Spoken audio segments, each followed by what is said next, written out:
বিশ্ব অর্থনীতি কি এক ভয়াবহ সংকটের মুখে? জ্বালানি তেলের বাজার নিয়ে কি নতুন কোনো ছক কষছে মস্কো আর তেহরান? সৌদি আরব সফরে গিয়ে এমনই এক বিস্ফোরক অভিযোগ তুললেন ব্রিটিশ পররাষ্ট্রমন্ত্রী ইভেট কুপার। তার মতে, রাশিয়া এবং ইরান মিলে বিশ্ব অর্থনীতিকে ছিনতাই করতে চাইছে।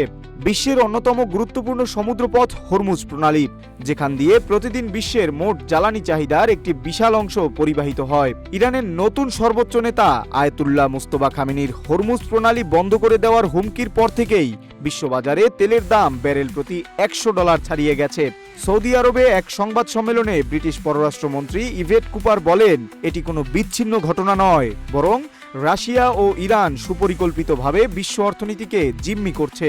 তার ভাষায়, এটি একটি অর্থনৈতিক ছিনতাই। তিনি বলেন, তেহরানের ড্রোন আর মস্কোর যুদ্ধকৌশল আজ এক সুতোয় গাঁথা। বিশ্লেষকরা বলছেন, তেলের দাম বাড়লে সবচেয়ে বেশি লাভবান হন ভ্লাদিমির পুতিন। ব্রিটিশ প্রতিরক্ষা মন্ত্রী জন হিলির মতে, তেলের দাম বৃদ্ধি মানেই পুতিনের যুদ্ধ তহবিলে বাড়তি অর্থের যোগান।